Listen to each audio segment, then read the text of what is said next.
Good morning. I'm Jack Berryman, ACSM historian, and I want to welcome you to the ACSM's Distinguished Leaders in Sports Medicine and Exercise Science series. This morning I'm talking with Bruce Gladden. Welcome, Bruce. Good morning. And I just wanted to start off, Bruce, if you could tell us a little bit about your early, I don't want to say childhood, but where you grew up, where you went to high school and that type of thing, and if you're like a lot of people, you played sports, and if you could just start off with that. Sure. I was born in Hohenwald, Tennessee. So it's Middle Tennessee, about 45 miles south of Nashville. Lived in Columbia, Tennessee, is where I grew up. And my mother went to 8th grade, and my father went to 5th grade. Wow. And but they emphasized education. Yeah. And so so I was very fortunate to have an excellent high school. And from there, after graduating, it was really sort of by almost luck that I ended up at the University of Tennessee. In Knoxville. In Knoxville. Wow. Right. Neat. Right. And so that was a big deal for me. Absolutely. Now in high school, I played basketball. I wasn't able to make the team until my 10th grade year, but Well, that's still pretty good. but I played basketball, and actually I got a scholarship part of my scholarship was from an anonymous donor at the University of Tennessee who did not know me, but in applying for funding, a requirement was that you attended the first summer. So when I graduated from high school, I immediately straight in, which turned out to be a very good thing. But I actually met a person who was on the University of Tennessee basketball team, and I ended up being a walk-on and playing for 1 year, back in the ages when they had freshman basketball. Yeah, yeah. So, what year did you start at University of Tennessee? The summer of 1969. Okay. And okay. so I ended up, as I said, walking on in the fall, and I actually think that they really were recruiting a guy behind me who was much better than I was, but nevertheless, it still worked. Nevertheless, right? It worked, and so so I had a great lot of fun doing that. Yeah. And was Andy Kozar there? well, absolutely. He was been a lifelong friend of mine since the 70s. Oh yes. So- Well, absolutely. Now I went in as a math major. Yeah, I forgot to ask what you majored in. Right. Yeah, So okay. I went in as a math major and started in honors calculus. Wow. And found out that I was just okay in math. I would have skipped that class. And then then I took a botany class. I was really interested in that. And but then, long story short, by the time I got into near graduation, I realized that all of those great plant physiology classes I wanted to take really weren't offered, and I was closer to a zoology degree, actually. My heavens. So we were in a quarter system, and I had gone every summer because I liked the first summer, and I was encouraged with my scholarship to go in the summers, but I actually liked the summers. And so I completed my degree in 3 years. But the last quarter, I took an exercise physiology class. I'll be darned. Now, in the meantime, after not playing on the basketball team, I was a gym rat. I was playing basketball every day recreationally. But took that exercise physiology class with Hugh Welch, and I thought, wow, this is. I mean, I like sports, and I like science. I had a chemistry minor, and this was a fantastic. You were a perfect fit. Yeah, so I fell in love with it, and from there, Hugh got me an undergraduate research fellowship from NSF in the summer. So he had that. Nice. So I spent the summer in the lab with people running on treadmills. Wow. And Had you graduated then, or was that your last summer? I had actually graduated. That's what I thought. Yeah, I had okay. actually graduated, Yeah. and I was going to go. I actually had a very brief, like 2-week stint at the University of Kansas, but I came back to the University of Tennessee for the fall because I was so interested in what they were doing. Yeah. Were you then admitted as a grad student that fall? I was, kind of at the last minute. And Okay. And of course, then I encountered, as you said, Dr. Andy Kozar, who was chairman of the department, Henry Montoy, Oh, wow, yeah. who was fantastic. I mean, what a work ethic, and Yeah. but such a nice guy. I mean, he would come in and work solid in the mornings till about 11:30, and then he was going to play handball. Mm-hmm. And but if you knocked on the door, come on He was in. there, Come on available, in. Yes, yeah. absolutely. What a great guy. Yeah. Ed Howley was there. Yeah, oh, you young, had a... young Ed Howley. You had an all-star lineup there. Yes. So the really lucky thing was that in 1973, so that's like the second year, I guess, I'm in the program.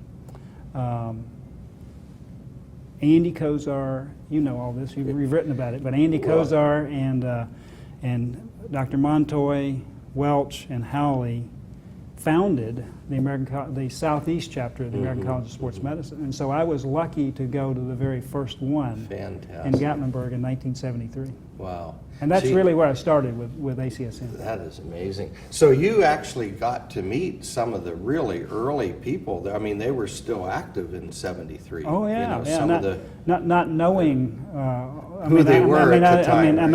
I had great respect for them, but Yeah. as a beginner, I didn't know how far-reaching all that was. Yeah. So your first meeting was a regional chapter That's meeting. right. That's right. I think there might have been 58 people there Yeah. or something like that. That's Charlie Tipton was the guest speaker. Oh my heavens, that is neat. So you stayed on, obviously. Did you do your Ph.D. there as well? Well, actually, I came back, and Hugh Welch had a joint appointment in zoology. So once again, even though I was working really with the physical education group, my major was zoology, and I went through to the Ph.D. I don't have a master's degree. Oh, which happens quite a Right. bit, actually. Right. Yeah. So I you just stayed on. just stayed on. Yes. So unusual, I know, to go from undergrad and through your doctoral at the same institution. I think, well, one advantage is look at the people I got to work with. Where are you going to find anything better? Yeah, exactly. But on the other hand, it was totally different people. I didn't know any of that group until really my last quarter as an undergraduate. What did you do your research in? Well, I got interested in blood lactate and blood lactate metabolism, and read all of these Margarita studies. Margarita was certainly the most famous exercise physiologist in Italy and maybe all of Europe. The name. And he had come to the Harvard Fatigue Lab back in the 1930s with D.B. Dill, and from there he had a whole series of papers. Now Hugh was interested in hyperoxia, breathing high oxygen mixtures, and so I was involved, of course, in some of those studies, of course. But I got interested in lactate, and I remember that he had gone on a sabbatical to Denmark, but then we had communication back and forth, and when he came back, that I had to convince him that what I wanted to do with lactate would be okay, and finally one day I think he gave up and said, okay. And this was for your dissertation? From a dissertation, yes. Yeah. Mm-hmm. Well, he was probably learning about it as well. Yes, new to him too. Yes, to some extent, but he certainly was curious, and he knew a lot of things. I mean, I remember back at that time he was saying, well, how does lactate move from cells to blood and that sort of thing, and at that time everybody thought it was only diffusion, but so he was asking those kinds of questions, but his thrust was hyperoxia, and I can understand now why he was probably more interested in me following that track than what I was off on. But he went along, so it all worked out. It worked out.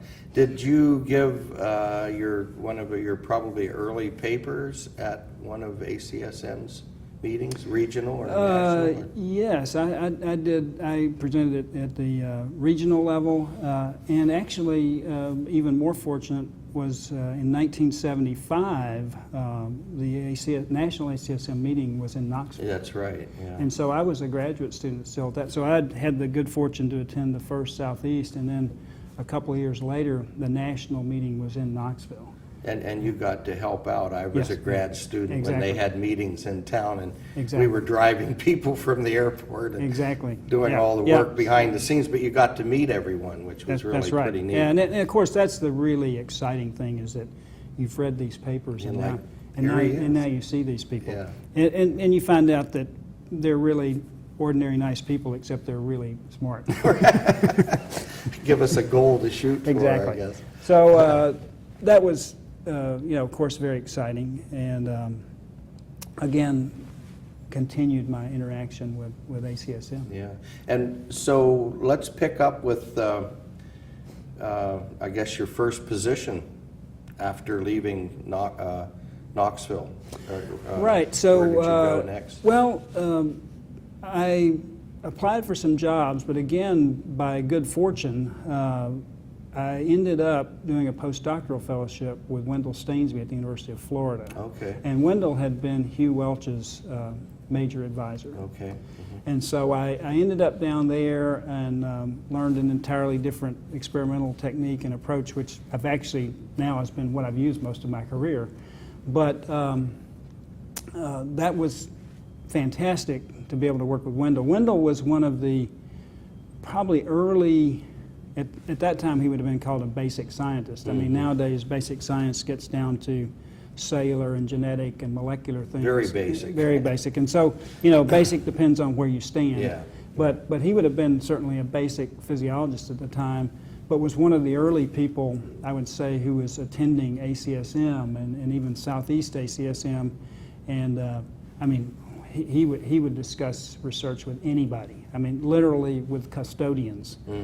Whoever was in his presence, he was so excited about what he was doing that he was discussing it with them. So that was actually a great thing for ACSM, that he was one of the early basic scientists who was present and playing a role and active and respecting all the things that were going on in ACSM. Did you spend a couple years there? Spent a couple of years there. And then what was your next And then stop? my first academic position was at the University of Louisville. Okay. And so I was at Louisville for 11 years, and we had actually our unit was the exercise physiology laboratory as a part of the graduate school. Oh, It was a very that's unusual nice. setup, but it is. it allowed it did allow more it allowed a greater emphasis on research, which was a good thing. Did you have master's and doctoral students? or We just- only had a master's degree program there, and that was great until I ended up in a position where we had doctoral students, and I realized what I had been missing. Yeah, that's a different. The master's students are great, but certainly as you get into things that are more technical and you want to publish, ideally you want to publish everything in a premier journal. Yeah. So by the time you teach and train a master's student to do that, it's been mostly you, but Yes. if they're able to stay as a doctoral student, they Yeah. start teaching. Yeah, then you have a team Exactly. put together. Exactly. And what was your next stop?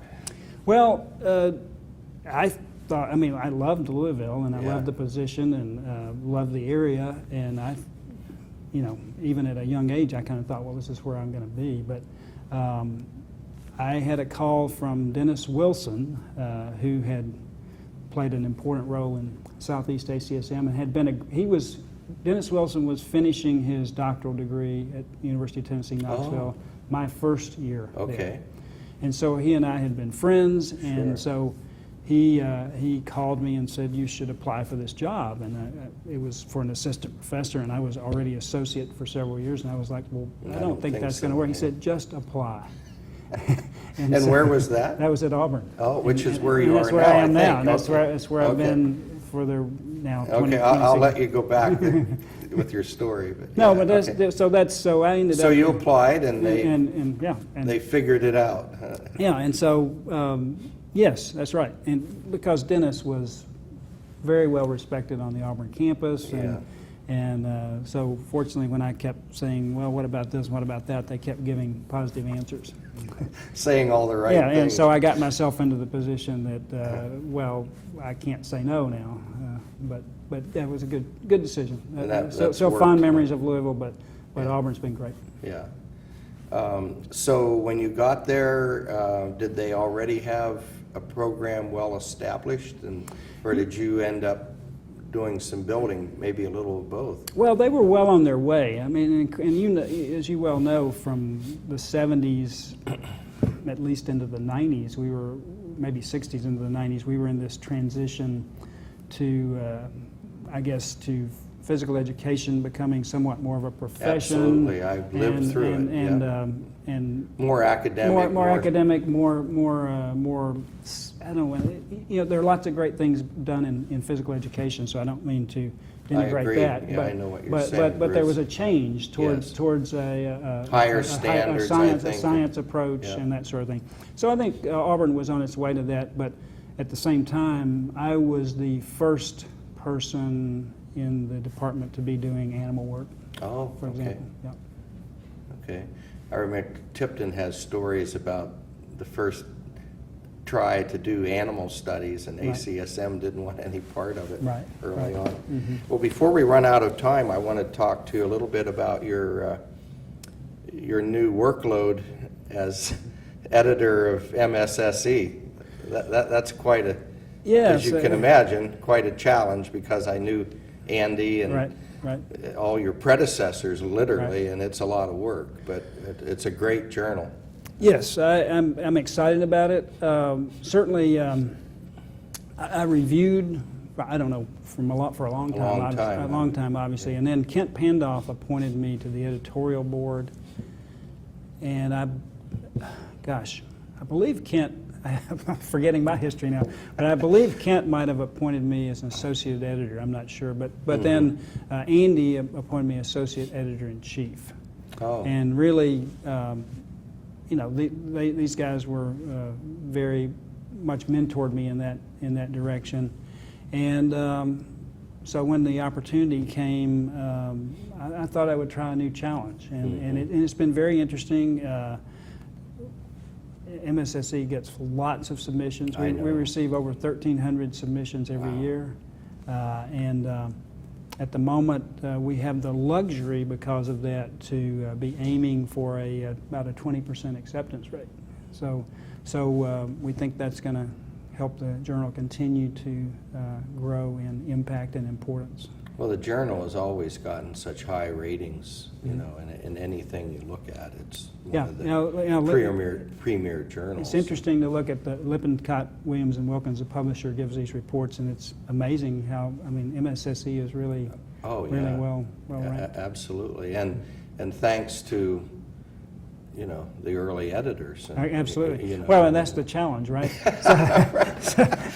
So I don't want to look back in another 3 years. Yeah, and like, say, who was this guy? who was that guy that came on board?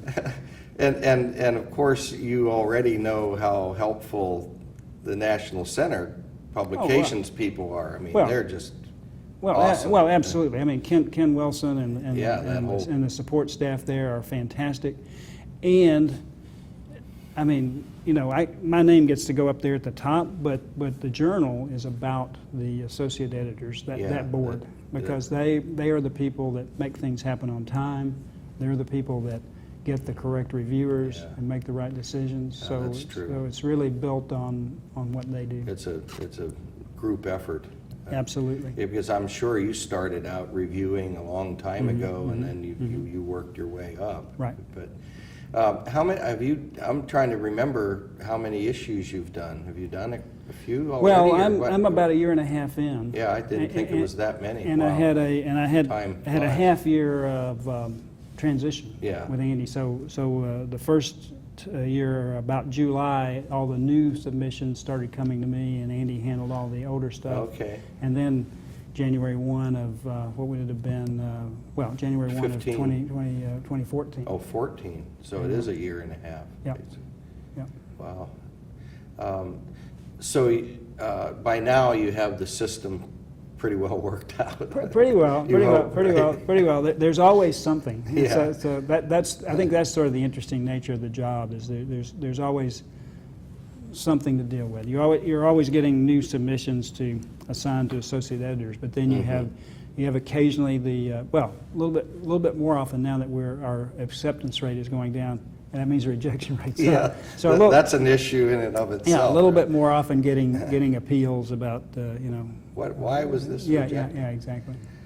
Before we run out of time, I wanted to congratulate you on your citation award Well, thank you. I mean, this evening. This is a long day for you. well, it's very exciting. Obviously, I mean, I think they might have had a little blip in the standards this year, but I'm going to go with that. And, That's just the way it is. So, I mean, it's something I never ever imagined when I was in 1973 at the Southeast chapter meeting. So Are your parents still living, Bruce? or- they are not. My parents are deceased. I have my mother's left, who's 92, and I had a similar experience, youth, and nobody went to college Right, and right. and all that. So I thought that Yeah, would be nice for them. Well, they, Well, yeah, they saw you get a Yeah, long way. yeah, so- they would be incredibly excited about Yeah. it. But yeah, and I don't know. It's maybe you've had the same experience. It's an interesting thing that they didn't have the opportunity. But I mean, my father read all the time, even though he had only gone to fifth grade. I think he learned more and more how to read Just on his by own. doing it on his own. He's Yeah. very very curious, and so somehow and it was a big deal to miss school. You really had to be sick and not able to go to school. Yeah, So those kinds of things, So I don't know. Early on, I thought I'd like to get the highest education I Yeah, can. I didn't know what that was. I did too. It's funny how parents, even though they didn't do it, they knew what to do. Right. They instilled Right. that Right. in you. And just one final thing. You've been involved with ACSM since the 1970s. Right.